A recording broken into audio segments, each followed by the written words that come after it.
The sun beat down mercilessly on the quiet suburban street, the kind of heat that made the air shimmer above the pavement. Most people stayed indoors, but not little Maddie Cooper. She sat behind a rickety card table on her front lawn, a hand-painted sign propped beside her. "Lemonade, $1, help me fight cancer." Her small hands trembled slightly as she poured another cup, more from fatigue than nerves. At just 8 years old, Maddie had already fought more battles than most people do in a lifetime. I still remember the day her parents got the news.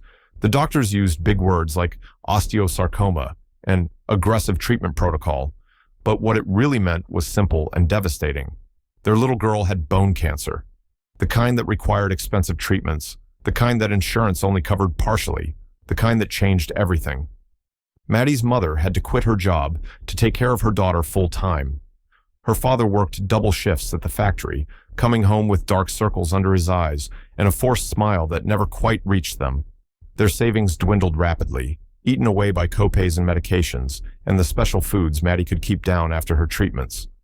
But none of that seemed to dim Maddie's spirit. "I want to help," she had announced one morning at breakfast, her voice small but determined. "I'm going to sell lemonade." Her parents exchanged glances over her head, the kind parents share when they don't want to break their child's heart. But Maddie was insistent. She'd seen other kids do it for school trips and toys. Why couldn't she do it for her medicine? So here she was, on the hottest day of the summer, a colorful bandana covering her bare head, selling cups of lemonade to neighbors and passing strangers. Some people gave her $1 and took their cup with a sympathetic smile. Others dropped a 20 in her collection jar and refused the drink, patting her shoulder gently before walking away quickly, as if her situation might somehow be contagious. By midday, the street was almost deserted. Maddie's mother watched anxiously from the porch, ready to bring her daughter inside at the first sign of exhaustion. But Maddie insisted on staying out just a little longer. "One more customer, Mom," she'd say each time her mother suggested a break. "Just one more." That's when the dust at the end of the street kicked up. A lone figure appeared, tall and broad-shouldered, walking with that distinctive, unhurried stride that seemed to cover ground effortlessly. Even from a distance, there was something commanding about him, something that made both Maddie and her mother squint against the sunlight to get a better look. He wore a simple button-down shirt with the sleeves rolled up, revealing tanned, weathered forearms. His hat cast a shadow over his face, but there was no mistaking that silhouette. The straight back, the measured steps, the quiet confidence. It was the walk of a man who had faced down troubles and didn't blink, who stood his ground when others retreated. As he approached Maddie's stand, she straightened up in her folding chair, suddenly feeling a curious mixture of nervousness and excitement. There was something familiar about him, something she couldn't quite place. Her mother had gone inside to answer a phone call, leaving Maddie momentarily alone with this approaching stranger. "Well now," the man said as he stopped before her table, his voice deep and measured, with a distinctive drawl that seemed to stretch each word like warm taffy. "What have we got here, little lady?" Maddie looked up, and her heart skipped a beat. The face looking down at her was weathered and lined, but the eyes were kind and startlingly blue, the kind of blue that reminded her of the sky on the days when she felt strong enough to play outside. It was a face she had seen before, though not in person. It was a face from the old Western movies her grandfather loved to watch. You're John Wayne," Maddie whispered, her voice catching in her throat. The man's eyes crinkled at the corners as he smiled. "That's what they call me, Pilgrim," he said, tipping his hat slightly. "And who might you be?" "I'm Maddie," she replied, still staring in disbelief. "Maddie Cooper. I'm selling lemonade." She gestured at the sign, suddenly feeling foolish for stating the obvious. John Wayne nodded solemnly, studying her sign with the same intensity he might give to reading important dispatches in one of his films. "For your chemo, it says here." His voice softened. "That's a mighty big battle for someone as small as you." Maddie nodded, unsure what to say. She was used to people being uncomfortable around her, used to the pitying glances and awkward conversations.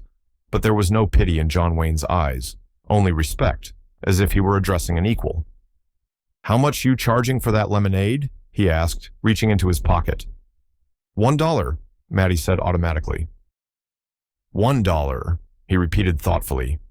Seems to me that's not nearly enough for what might be the best lemonade in this county. Tell you what, let me try a cup and I'll decide what it's really worth. Maddie's hands trembled slightly as she poured him a cup of her lemonade. It was nothing special, just powder mix and water with some ice and lemon slices. But suddenly, she wished she'd made it from scratch. John Wayne deserved real lemonade, not the instant kind. He accepted the cup with a nod of thanks and took a long, deliberate sip. His expression remained serious, contemplative, as if he were sampling a fine wine instead of a child's lemonade. Then he looked at Maddie directly, those blue eyes seeming to see right through her.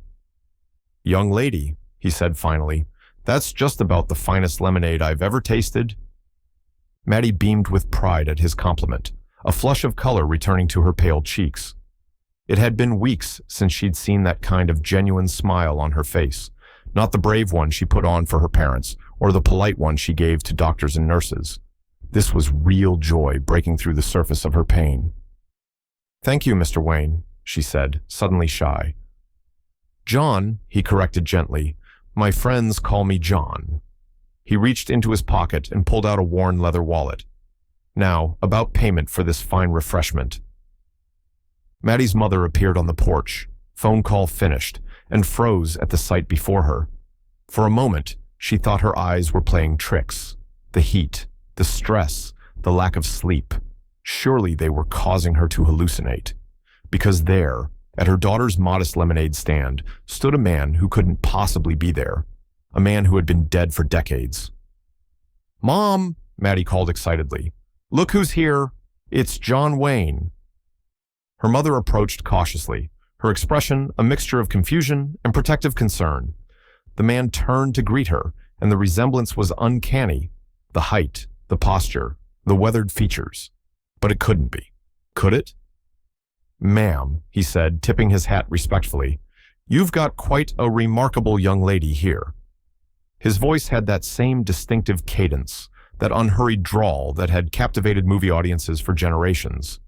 Maddie's mother found herself momentarily speechless.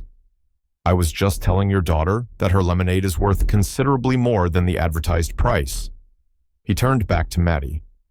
"You see, little lady, when someone puts their heart into something the way you have, it adds value that can't be measured in ordinary dollars and cents." From his wallet, he withdrew a check and began writing. His hands, large and weathered but surprisingly nimble, moved deliberately across the paper. When he finished, he folded it carefully and placed it under Maddie's collection jar. "Don't look at that just yet," he instructed with a wink. "Sometimes anticipation makes a gift all the sweeter." By now, a few neighbors had noticed the commotion. Old Mr. Garvey from across the street had come out to water his lawn, but stood frozen with the hose running wastefully onto his driveway. The Thompsons had stopped their car in the middle of unloading groceries. Even Mrs. Winters, who rarely left her house these days due to her arthritis, was peering through her curtains. "Looks like we're drawing a crowd," John Wayne observed, seeming neither pleased nor bothered by the attention. "Mind if I stick around a spell? Might help business." Before Maddie could answer, he had pulled up an empty plastic chair, the one her father sometimes sat in when he wasn't working, and settled beside her at the lemonade stand. The chair looked comically small beneath his frame, but he made himself at home as if it were a throne. "Now then," he said to the gathering neighbors, "who else wants to try the best lemonade this side of the Mississippi?" What happened next seemed almost magical. People came from nowhere and everywhere. Word spread quickly, not just about Maddie's cause, which many already knew about, but about her unexpected famous visitor. Cars began to slow as they passed. People took pictures. Some boldly asked for autographs, which the man graciously provided with a flourish and that famous signature.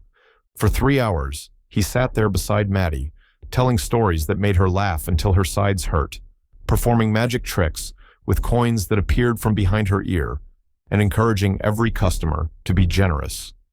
And generous they were. The collection jar filled and was emptied into a shoebox, which soon overflowed as well. Throughout it all, Maddie's energy never flagged. It was as if his presence somehow lent her strength, pushed back the constant fatigue that was her unwelcome companion. Her mother watched in amazement, tears occasionally spilling onto her cheeks, which she quickly wiped away before Maddie could see. As the afternoon waned, the crowd finally began to thin. Maddie's father arrived home from his shift, his tired eyes widening at the scene in his front yard. He approached cautiously, as his wife had done, disbelief written plainly across his features. "Sir," John Wayne said, standing and extending his hand, "you've raised one courageous daughter." Maddie's father shook the offered hand automatically, struggling to process what was happening. "Thank you," he managed to say. "She gets it from her mother." "I suspect she gets it from both of you," John replied. "Courage tends to run in families." He turned back to Maddie, who was counting the day's earnings with methodical precision, her small fingers sorting bills into neat piles. "How'd we do, partner?" he asked. Maddie looked up, her eyes shining. $3,427, she announced proudly, and 52 cents. A murmur ran through the remaining onlookers. It was far more than anyone had expected from a simple lemonade stand, even with the unusual circumstances. "Not bad for an afternoon's work," John Wayne nodded approvingly. "But I believe there's still one more contribution to add." He gestured to the folded check, still sitting beneath the empty collection jar. Maddie reached for it with reverent hands. As she unfolded the paper, her expression shifted from curiosity to confusion to astonishment. Her mouth formed a perfect O, but no sound came out. "What is it, honey?" her father asked, leaning over her shoulder. When he saw the amount written on the check, he staggered slightly, as if physically struck. This can't be right." "Oh, it's right," John Wayne assured him. "I don't make mistakes when it comes to important matters." Maddie's mother took the check from her daughter's trembling hands and stared at it in disbelief. Written in bold, confident strokes was the sum of $50,000. "We can't accept this," she whispered. "It's too much." "Ma'am," John replied gently but firmly, "that little girl has already shown more grit and determination than most grown men I've known. She didn't ask for the battle she's fighting, but she's facing it head-on without complaint. That kind of courage deserves recognition." He looked at Maddie with genuine admiration. "Besides, I have a feeling she's going to do something important with her life. Consider it an investment in the future." The family stood in stunned silence, unable to find words adequate for the moment. It was Maddie who finally broke the spell. She stood up slowly, walked around the lemonade stand, and wrapped her thin arms around John Wayne's waist in a fierce hug. "Thank you," she whispered against his shirt. "I won't let you down." He patted her back awkwardly, clearly moved despite his composed exterior. "I know you won't, Pilgrim. I know you won't." As dusk began to fall, the legendary figure prepared to take his leave. He shook hands with Maddie's parents one last time, bending to whisper something in her father's ear that made the tired man stand straighter, with renewed purpose in his eyes. To Maddie, he gave a small object that glinted gold in the fading light, a deputy's badge from one of his famous Western roles. "For when the going gets tough," he told her, "remember, true grit isn't about not being scared, it's about doing what needs doing anyway." Then, with a final tip of his hat, he turned and walked back down the street the way he had come, his tall figure gradually disappearing into the gathering shadows, his footsteps fading until all was quiet once more. The story of John Wayne's visit spread through town like wildfire. By morning, local news vans were parked outside the Cooper home, reporters eager to hear about the mysterious appearance of a Hollywood legend, decades after his death. Some suggested it was an impersonator with an incredibly generous heart. Others theorized it was a marketing stunt for some upcoming film or documentary. A few even whispered that perhaps, just perhaps, something truly extraordinary had occurred. Maddie knew the truth, though she kept it close to her heart. The golden badge, now pinned carefully to the inside of her favorite sweater where only she could see it, was proof enough for her. Each morning before her treatments, she would touch it gently, drawing strength from its solid presence against her fingertips. The weeks that followed were a whirlwind. The check cleared without issue, deposited into a special account her parents created solely for her medical expenses. The bank manager himself had overseen the transaction, his professional demeanor slipping just once when he commented that the signature looked remarkably authentic. With financial pressure eased, Maddie's father was able to reduce his hours, spending precious time with his daughter during her treatments instead of working himself to exhaustion. Her mother could focus entirely on Maddie's care and comfort rather than constantly calculating expenses against dwindling resources. The change in their demeanor was subtle but profound. The tightness around their eyes softened. Their smiles came more readily. They slept through the night for the first time in months. For Maddie, the difference was even more dramatic. Her doctors were amazed at her improved vitality, how she seemed to bounce back more quickly after each treatment. The mind-body connection is powerful, her oncologist explained to her parents. When stress decreases, the body can focus more energy on healing. But it wasn't just the money that made the difference. It was the story itself, the magic of that unexpected encounter that sustained Maddie through the hardest days.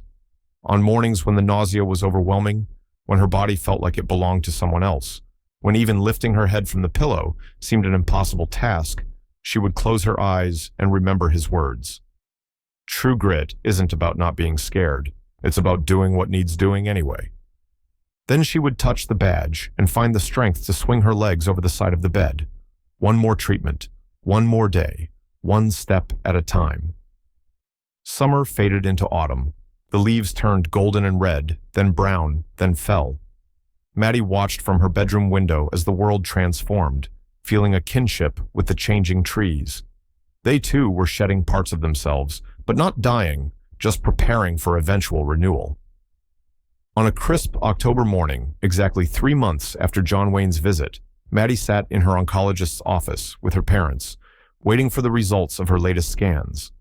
The air felt charged, heavy with possibility and dread, in equal measure. Her mother squeezed her hand so tightly it almost hurt, but Maddie didn't pull away.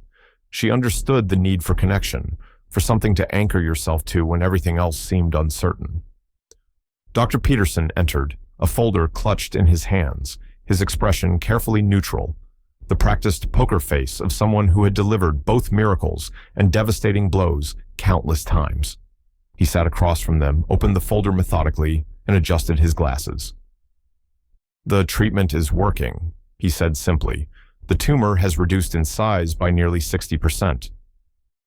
The words hung in the air for a moment before their meaning fully registered. Maddie's mother made a sound, somewhere between a gasp and a sob. Her father's strong frame seemed to collapse inward, as tension released all at once. But Maddie just nodded, as if she had known all along. "That's significantly better than we typically see with this protocol," Dr. Peterson continued, his professional tone softening with genuine pleasure.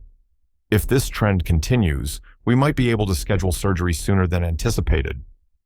Surgery. The word that had once filled Maddie with terror now sounded like promise.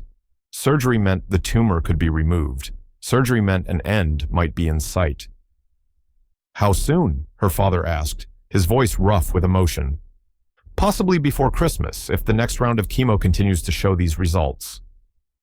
Christmas. Maddie pictured their living room with the tree in the corner, stockings hung carefully on the mantel, the nativity scene her grandmother had given her placed in its spot of honor on the coffee table. She hadn't dared to imagine herself there, opening presents, singing carols, eating her mother's special cinnamon rolls. Now, suddenly, it seemed possible. As they left the hospital, Maddie's parents talking animatedly about the good news, making plans, allowing themselves to hope in a way they hadn't for months, Maddie fell quiet. There was something she needed to do. "Can we stop at the park?" she asked suddenly. Her parents exchanged glances. "Are you sure, honey? It's getting cold out, and you should probably rest." "Just for a few minutes," Maddie insisted. "Please." They couldn't deny her, not today of all days. The park was nearly deserted when they arrived, dried leaves skittering across empty pathways, the playground equipment standing like lonely sentinels. Maddie asked to sit alone on her favorite bench, the one with a view of the duck pond. Her parents reluctantly agreed, watching anxiously from a short distance. Maddie sat quietly, the cool air filling her lungs in a way that felt cleansing. She reached inside her sweater and unpinned the golden badge, holding it in her palm where it caught the afternoon sunlight. "Thank you," she whispered to the empty air. I'm being brave, just like you said. A sudden gust of wind rustled the branches overhead, sending a shower of golden leaves spiraling down around her. One leaf, perfectly formed and the exact color of the badge in her palm, landed gently on her knee. Maddie smiled and carefully tucked both the badge and the leaf into her pocket. As Thanksgiving approached, the Cooper house was transformed. The atmosphere that had once been heavy with worry now buzzed with cautious optimism. Maddie's treatments continued, but her body seemed to be responding better than anyone had dared hope. Her hair even began to grow back, soft, downy fuzz that her mother gently rubbed with coconut oil each night, both of them marveling at this small miracle. The national news had picked up the story by now. The mysterious benefactor, who looked remarkably like John Wayne, the little girl fighting cancer with extraordinary courage, the generosity that had changed everything. Offers of help poured in from across the country. Gift baskets and cards arrived daily. A local contractor volunteered to make their bathroom more accessible for Maddie on her hardest days.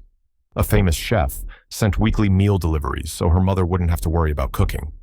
But what touched Maddie most was a letter from a film historian who had been researching John Wayne's life for decades.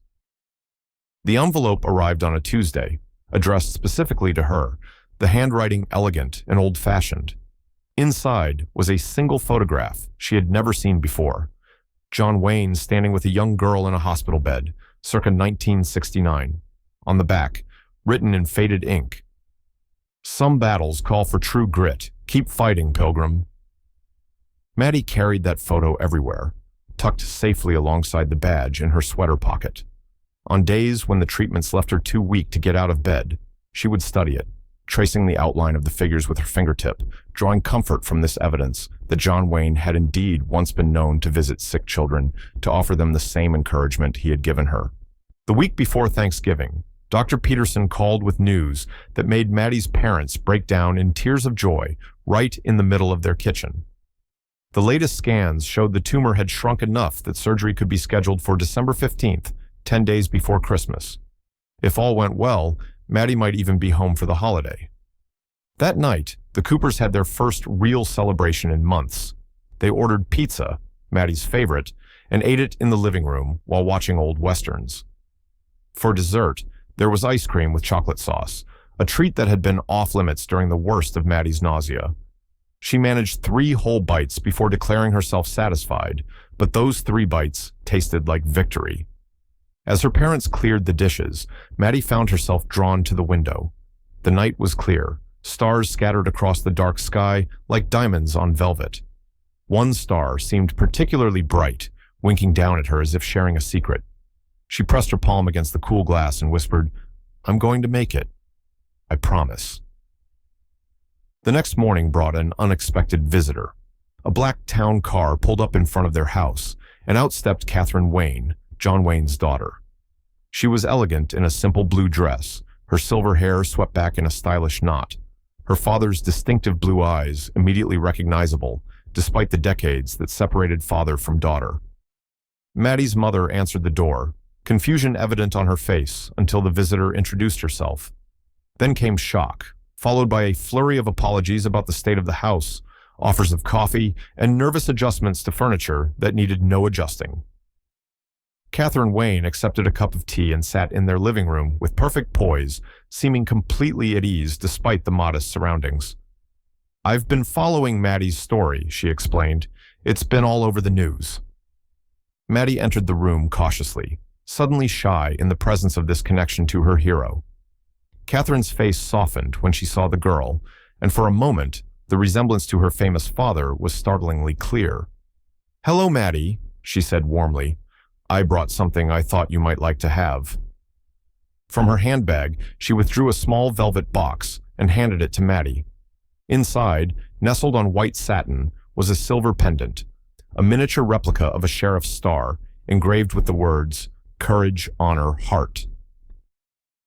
"This was my father's," Catherine explained. "He had several made as gifts for children he met through the years, young people who impressed him with their bravery." Maddie's fingers trembled as she lifted the pendant from its box. "It's beautiful," she whispered. "The man who visited you," Catherine said carefully, watching Maddie's face. "The one who looked like my father. Could you tell me about him?" Maddie glanced at her mother, who nodded encouragingly. So Maddie described everything: his voice, his mannerisms, the way he sat in the too small chair, the stories he told, the magic tricks with coins, the words he spoke about courage. Catherine listened without interruption, her expression unreadable. When Maddie finished, she was quiet for a long moment. "That sounds exactly like him," she said finally, her voice soft with wonder. "Every detail." "Do you think?"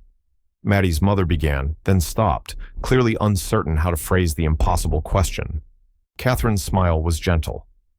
"My father loved children. He believed in courage and perseverance above all else, and he never, ever gave up on someone who was fighting the good fight."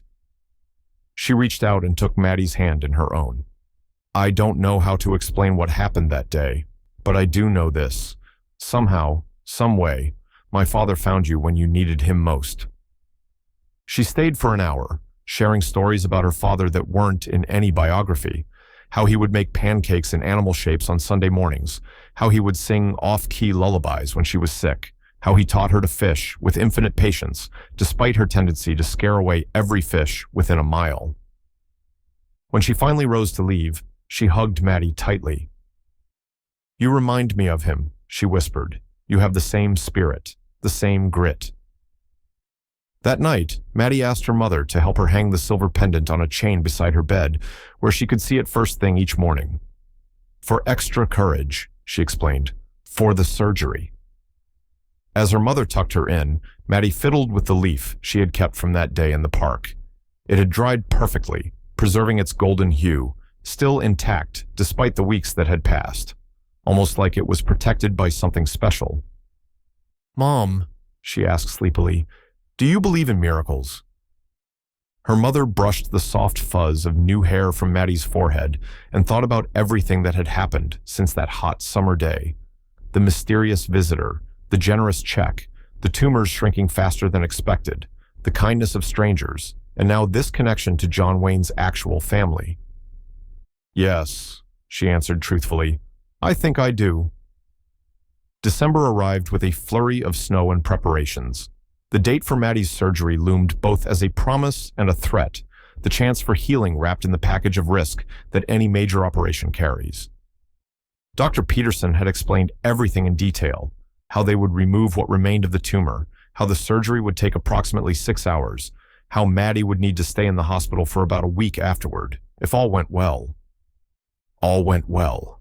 Those 3 words became a mantra in the Cooper household, repeated like a prayer at mealtimes, during quiet moments, in the darkness before sleep claimed them. Maddie approached her surgery date with a calmness that surprised even her parents. She made lists of things she wanted to do afterward: ride her bike again, go swimming next summer, return to school and see her friends. Normal things that had seemed impossible just months before. Now they felt like inevitabilities rather than distant dreams. The hospital began to feel like a second home, with nurses who greeted Maddie by name and knew her favorite flavors of popsicles, doctors who high-fived her after each successful treatment, even the janitor who sometimes pulled quarters from behind her ear in a magic trick reminiscent of John Wayne's visit. 3 days before the scheduled surgery, Maddie had what was supposed to be her final round of chemotherapy to shrink the tumor as much as possible before the operation. It was always the hardest part: the drugs that made her sick as they saved her, the hours spent in a reclining chair watching clear liquid drip through tubes into her arm, knowing that by nightfall she would be shivering and nauseated. Her father had taken the day off work to be with her. He sat beside her chair, reading aloud from her favorite book, his voice steady and comforting, despite the worry lines etched around his eyes.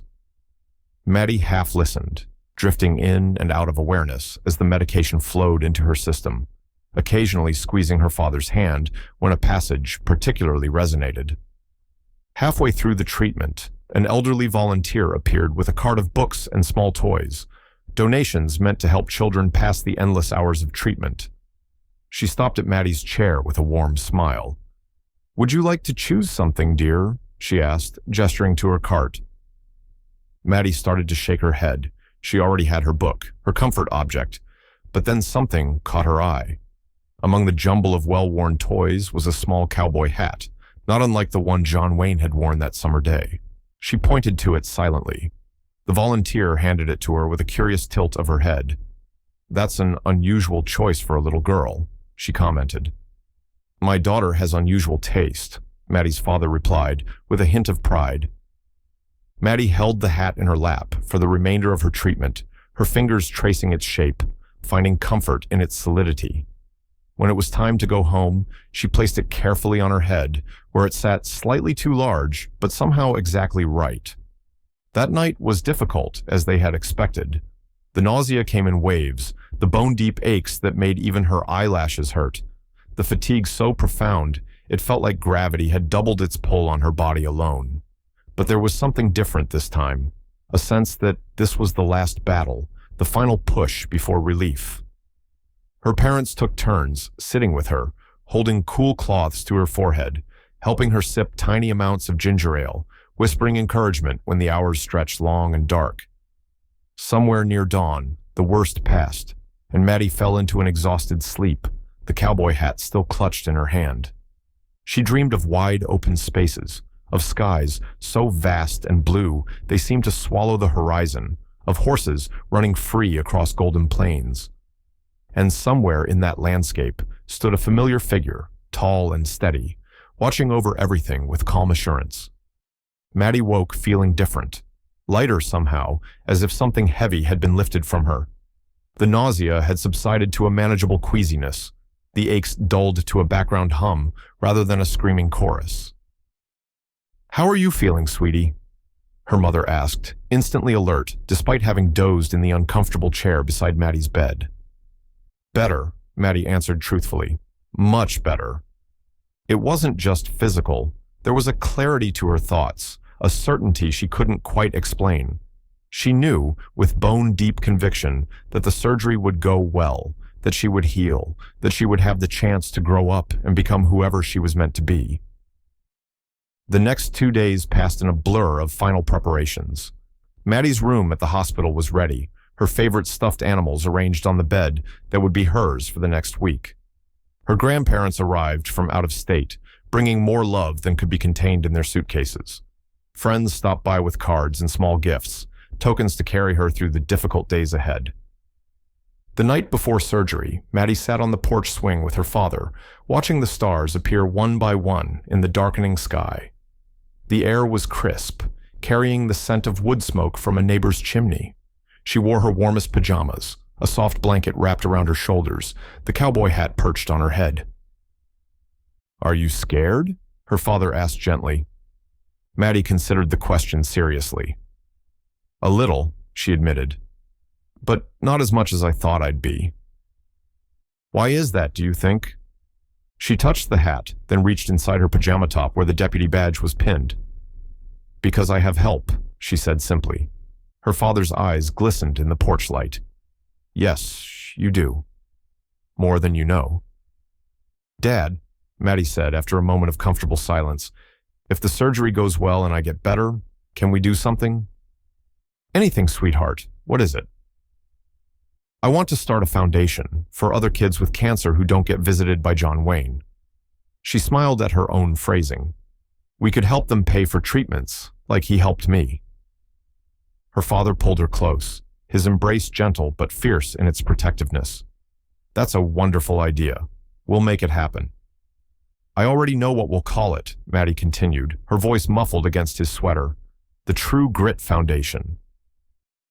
In the morning, they arrived at the hospital before dawn. The sky was still dark, stars fading, as the first hint of light appeared on the eastern horizon. Maddie walked through the automatic doors on her own 2 feet, the cowboy hat on her head, her parents just behind her. There was no wheelchair this time, no need to be carried or supported. She was weak, yes, but determined to face this moment with all the strength she could muster.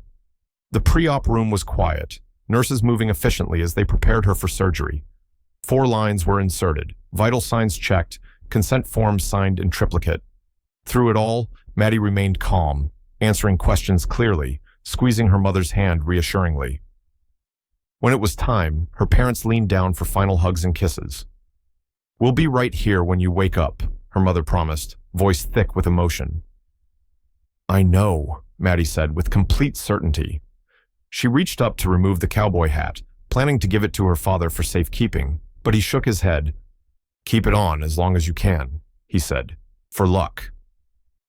As the orderlies prepared to wheel her into surgery, Maddie touched the brim of the hat in a gesture that felt both foreign and familiar. "See you on the other side, Pilgrim," she whispered, and somehow, from somewhere, she could have sworn she heard a deep, distinctive chuckle in response. 6 hours stretched into eternity for the Coopers as they waited. Maddie's mother paced the surgical waiting room until she knew every crack in the linoleum floor, every faded picture on the wall, every tear in the worn upholstery of the chairs. Her father sat mostly still, his hands clasped so tightly his knuckles were white, as if he could physically hold himself together through sheer force of will. Friends and family came and went, bringing coffee that grew cold, food that remained untouched, words of comfort that washed over them like waves over stones. The hospital chaplain stopped by, offering prayers for those who wanted them, silent companionship for those who didn't. Nurses checked in periodically with the same message. "Surgery is proceeding as expected. Dr. Peterson will come speak with you when it's complete." As the 7th hour began, Maddie's mother finally collapsed into a chair beside her husband. "It's taking too long," she whispered, fear making her voice raw.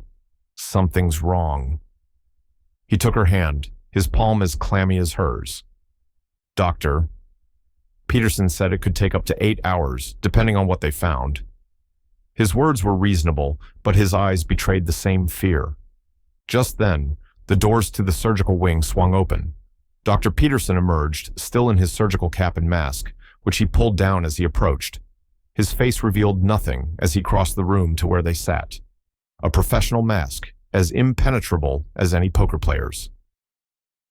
"Mr. and Mrs. Cooper," he began, taking a seat across from them. The silence stretched for a beat too long, and Maddie's mother began to shake. Then Dr. Peterson did something completely unprofessional, completely unexpected, and completely wonderful. He smiled. Not the careful, measured smile of a doctor delivering acceptable news, but the broad, unrestrained grin of someone bursting with good information. "The surgery went better than we could have hoped," he said. "We were able to remove the entire tumor with clear margins all around. The pathologist confirmed it hadn't spread to any surrounding tissue." Maddie's parents sat in stunned silence, the words washing over them without fully penetrating. "Do you understand what I'm telling you?" Dr. Peterson continued gently. "We got it all, every last cell we could detect." "What does that mean?" Maddie's father asked, his voice barely audible. "For her future?" "It means that while we'll need to monitor her closely for the next few years, Maddie has an excellent prognosis. Better than excellent, I would go so far as to say extraordinary." The reality began to sink in, bringing with it the first tentative blooms of joy. "She's going to be okay?" Maddie's mother asked, needing to hear the words plainly. "Based on everything we know right now, yes, Maddie is going to be okay." What followed was a blur of tears and embraces, of phone calls to waiting family members, of thank yous so profound they seemed to empty the Coopers of everything but gratitude. Through it all, Dr. Peterson sat patiently, answering questions, explaining next steps, giving them time to absorb the enormity of what had just happened. "When can we see her?" Maddie's father finally asked. "She's in recovery now. She'll be groggy for several hours, but you can sit with her, one at a time though, until she's moved to her regular room." Maddie's mother went first, following a nurse through double doors into the recovery area. The antiseptic smell, the beeping monitors, the hushed voices of medical staff, all faded into the background when she saw her daughter. Maddie looked small in the hospital bed, pale against white sheets, tubes and wires connecting her to various machines. But she was breathing steadily, her face peaceful in artificial sleep, and that was all that mattered. A nurse approached with a gentle smile. "She did wonderfully," she assured Maddie's mother. "One of the strongest children I've seen go through this surgery. And look," she pointed to the side table where the cowboy hat sat. "She refused to let us take it until she was under anesthesia. Made quite an impression on the surgical team." Maddie's mother stroked her daughter's arm, careful to avoid the IV lines. "That's my girl," she whispered. "My brave, stubborn, miraculous girl." Hours passed in a haze of relief and exhaustion. Maddie's parents took turns sitting with her, talking softly to her even though she remained unconscious, telling her how brave she was, how proud they were, how much they loved her. Occasionally, a nurse would check vitals or adjust medication, always with encouraging words about how well Maddie was doing. As evening approached, the day's events began to take their toll. Maddie's parents, running on nothing but adrenaline and hospital coffee for hours, felt the crash coming. They were discussing which one should go home for a few hours of rest when they noticed a change in Maddie's breathing pattern, slightly faster, less even. Her eyelids fluttered, once, twice. Then slowly, gradually, they opened.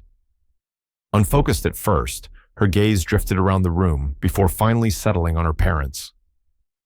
"Hey, sweetie," her mother said softly, leaning closer. "You're in the hospital. The surgery is all done." Maddie blinked slowly, processing this information. Her lips moved, but no sound came out. Her father reached for the cup of ice chips the nurse had left and gently placed one on her lips. She sucked on it gratefully, the moisture relieving the dryness in her throat. "Did they get it?" she finally whispered, her voice raspy from the breathing tube that had been removed earlier. "Yes," her father answered, tears welling in his eyes again. "They got all of it. Dr. Peterson says you're going to be fine." A small smile curved Maddie's lips. "I knew it," she murmured. Her hand moved weakly across the blanket, searching. "Where's my hat?" Her mother placed the cowboy hat in her hand, and Maddie's fingers curled around the brim. "He was there," she said, each word an effort, but clear nonetheless. "Who was there, sweetie?" her mother asked, exchanging a concerned glance with her husband. Was Maddie confused from the anesthesia? "John Wayne," Maddie replied simply, "in my dreams during surgery. He said—" She paused, gathering strength. "He said I done good, and that the hard part was over, but I should always remember to get back on the horse." Her parents said nothing, unsure how to respond. Dr. Peterson had warned them that anesthesia could cause vivid dreams, that Maddie might be disoriented when she woke up. "It's okay if you don't believe me," Maddie continued, her eyes drifting closed again as exhaustion pulled her back toward sleep. "I know what I saw, and I'm going to get back on that horse just as soon as I can." As Maddie dozed off again, her parents sat in contemplative silence. Whether her experience was a dream, a hallucination, or something else entirely didn't really matter. What mattered was the comfort it clearly brought her, the strength it gave her to face what lay ahead. Recovery would not be easy or quick. There would be physical therapy, follow-up treatments, regular scans and blood tests for years to come. But for the first time since Maddie's diagnosis, the future stretched before them not as a looming threat, but as a canvas of possibilities. Outside the hospital window, the winter's first serious snowfall had begun, large flakes drifting lazily past the glass, transforming the ordinary parking lot into something magical and new. A blank slate, a fresh start. The days that followed were a slow climb toward normalcy. Maddie's recovery progressed steadily, not without setbacks or pain, but with the kind of determined progress that made the doctors exchange approving glances during their rounds. She walked the hospital corridors with increasing confidence, first leaning heavily on a nurse or parent, then with just a steadying hand on her elbow, and finally on her own, the cowboy hat perched on her head like a crown.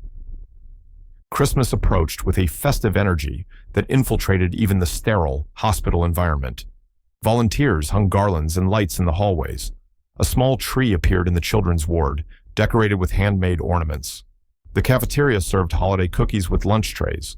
Cards arrived daily for Maddie, not just from friends and family now, but from strangers across the country who had heard her story through news reports or social media.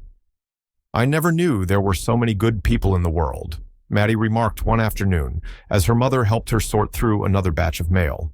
There were cards from school children in Oregon, a knitted blanket from a women's group in Florida, a carefully drawn portrait of her, complete with cowboy hat, from a teenage artist in Texas. "Sometimes it takes something difficult to show us all the good that's out there," her mother replied, smoothing Maddie's growing hair. Still short, but definitely there, slightly darker and curlier than before. Dr. Peterson's visits became less frequent as Maddie's condition stabilized.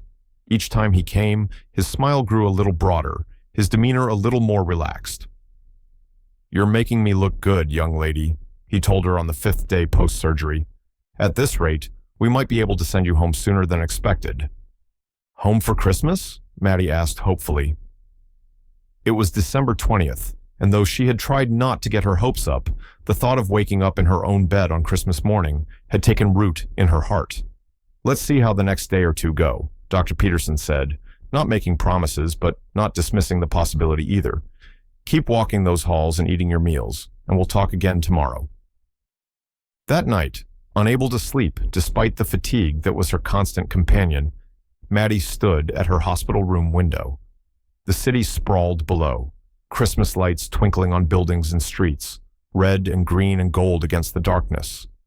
She thought about the past 6 months, the diagnosis that had fallen like a bomb into her ordinary childhood, the fear and pain that followed, the lemonade stand born of desperation, and the extraordinary encounter that had changed everything. Had it really happened? Had John Wayne actually walked down her street on that hot summer day, or had it been someone who just looked like him? Had he visited her in dreams during surgery, or was that the medication and her imagination? The questions circled in her mind like lazy snowflakes, but strangely, the answers didn't seem to matter much. What mattered was that she had found strength she didn't know she possessed. What mattered was that she was still here, watching Christmas lights planning her future. 2 days later, on December 22nd, Dr. Peterson signed Maddie's discharge papers. "Best Christmas present I could give," he said, his professional demeanor briefly giving way to genuine emotion. "But remember, this isn't goodbye. We'll be seeing plenty of each other for checkups." Going home felt both strange and wonderful. The house looked different somehow, smaller after the vast hospital corridors, more vibrant after the muted tones of institutional decor. Her bedroom had been transformed in her absence. The walls freshly painted her favorite shade of blue, new curtains hanging at the windows, a homemade quilt spread across her bed. A proper place for healing, for beginning again. Christmas Eve arrived with snow falling gently outside the windows. Maddie sat on the couch, wrapped in blankets, watching her father string popcorn for the tree, her mother arranging presents underneath. The air smelled of pine needles and cinnamon. The fireplace crackled cheerfully, and carols played softly from the old record player her grandfather had given them years ago. "This is perfect," Maddie said contentedly. "Better than any Christmas I can remember." Her parents exchanged glances, communicating silently, in that way long married couples often do. "There's actually one more surprise," her father said, setting aside his popcorn string. "Something we've been working on." He retrieved an envelope from his desk drawer and handed it to Maddie. Inside was a certificate of incorporation for a new charitable foundation. The logo at the top featured a sheriff's badge with a lemonade stand in the center, and beneath it, the words she had chosen, the True Grit Foundation. "It's really happening?" Maddie asked, her voice hushed with awe. "It's really happening," her mother confirmed. "Catherine Wayne has agreed to serve on the board of directors. She's been instrumental in getting everything set up so quickly." "And that's not all," her father added. "Remember the news coverage about your story? People have been donating. The foundation already has over $200,000 to help other children with cancer." Maddie traced the logo with her fingertip, emotions too big for her small frame threatening to overflow. "Other kids will get help because of what happened to me," she said wonderingly. "Because of what you did," her mother corrected gently. "You could have just accepted being sick as something that happened to you. Instead, you decided to do something about it. Setting up that lemonade stand took courage. Everything that followed came from that first brave choice." Maddie thought about this as she fell asleep that night, the certificate carefully placed on her bedside table where she could see it first thing in the morning. Her mother was right. She had made a choice that day, not knowing where it would lead. She had decided to fight, to take control of what little she could in a situation that had left her feeling powerless. And somehow, that choice had created ripples that would now extend far beyond her own story, touching lives she would never even meet. Children who might receive treatment they couldn't otherwise afford. families who might be spared the desperate calculations of medical costs against basic necessities. A little bit of hope in situations that often seemed hopeless. As sleep claimed her, Maddie found herself once again in that dreamscape of wide open plains and endless blue sky. The tall figure stood at the horizon, hat tipped against the sun. This time, though, she didn't just watch from a distance. She walked toward him, strong and sure in her movements, no pain or weakness holding her back. "You did good, Pilgrim," he said when she reached him, his voice carrying on the warm breeze. "Real good." "I had help," Maddie replied. John Wayne's blue eyes crinkled at the corners as he smiled. "Sometimes the good Lord sends help in unexpected packages. The trick is recognizing it when it comes along."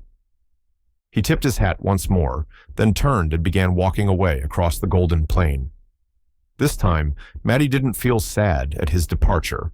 This time, she understood that some encounters weren't meant to last.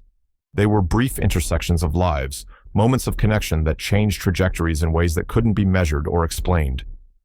"Thank you," she called after him. He raised a hand in acknowledgement without looking back, his silhouette gradually fading into the landscape until he was indistinguishable from the horizon itself. 5 years later, on a warm summer day remarkably similar to the one that had started it all, Maddie Cooper stood behind a lemonade stand on her front lawn. At 13 now, she had grown tall and strong, her hair long enough to braid, her face having lost the roundness of childhood, but gained something else, a quiet confidence, a depth of understanding unusual in one so young. This lemonade stand was different from the original. Professionally constructed with a cheerful yellow awning, the True Grit Foundation logo prominently displayed. A line of people stretched down the sidewalk and around the corner, each person waiting patiently for their turn. It had become an annual tradition, this lemonade stand fundraiser on the anniversary of John Wayne's visit. What had started as a local event had grown each year until it was now a community celebration, with food trucks parked along the street, local musicians performing on a small stage in the park, and volunteers in cowboy hats collecting donations. Maddie's parents worked alongside her, her father manning a second serving station, her mother handling the cash box.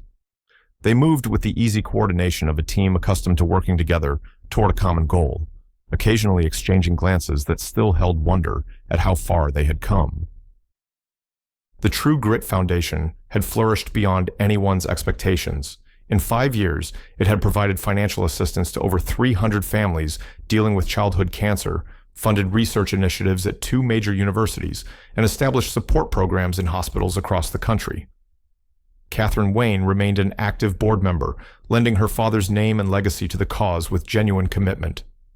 As the afternoon sun began its descent, a sleek black car pulled up at the curb.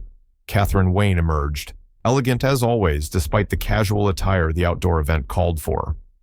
At 72, she moved with a grace that belied her years, her silver hair gleaming in the sunlight. The crowd parted respectfully as she made her way to the lemonade stand. "Hello, Maddie," she said warmly. "Business looks good." Maddie smiled and handed her a cup of lemonade. "Best year yet. We've already raised over $50,000 today, and it's only 4 o'clock. Catherine sipped the lemonade appreciatively. "Perfect as always." She set the cup down and reached into her handbag. "I've brought something I thought you might like to see." She withdrew an aged envelope, the paper yellowed with time, and handed it to Maddie. Inside was a black and white photograph Maddie had never seen before. John Wayne standing beside a lemonade stand, remarkably similar to her original one, a young boy in a hospital gown sitting behind it. "That's my father in 1964, Catherine explained. "The boy was named Tommy Mitchell. He had leukemia. My father met him during a hospital visit and learned that he had been trying to raise money for his treatment by selling lemonade. After their meeting, my father arranged to cover all of Tommy's medical expenses." Maddie stared at the photograph, a strange sensation washing over her, not quite déjà vu, but something adjacent to it. What happened to him? To Tommy? "He recovered completely," Catherine said with a smile. "Went on to become a doctor, actually. He's retired now, living in Arizona. We've stayed in touch over the years." She paused, her expression growing thoughtful. "I've never told anyone this, But my father continued to help children with cancer throughout his life. It was a private mission of his, not something he publicized. Maddie's hand went instinctively to the silver pendant she still wore on a chain around her neck, the sheriff's star Catherine had given her 5 years ago. Why are you showing me this now? Catherine took a slow breath before answering. Because today is the anniversary, not just of when you believe you saw my father, but of his death. He died on June 11th, 1979. A shiver ran through Maddie despite the summer heat. The same day he came to my lemonade stand, she whispered. Catherine nodded.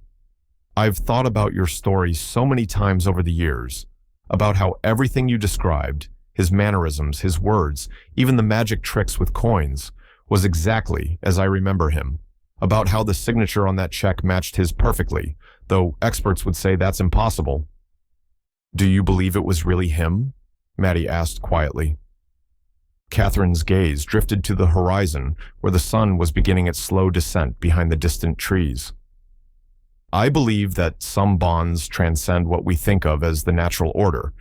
My father had a special connection with children facing illness. It affected him deeply, personally. If his spirit were to linger, to reach back somehow. She let the thought hang unfinished. They stood in companionable silence for a moment, each lost in her own thoughts. Then Catherine straightened her shoulders and smiled. Well, I didn't come just to get nostalgic. I have news. The Wayne estate has decided to establish a matching grant program with the True Grit Foundation. For every dollar you raise, they'll match it, up to $5 million annually. Maddie gasped. $5 million. That would more than double our current operating budget, which means double the families you can help, double the research you can fund. Catherine squeezed Maddie's hand. My father would be proud of what you've created. As the day waned into evening, the crowd gradually dispersed. The volunteers packed up tables and chairs, musicians loaded instruments into vans, and the food trucks pulled away one by one. Maddie's parents had gone inside to start calculating the day's totals, leaving Maddie to oversee the final cleanup.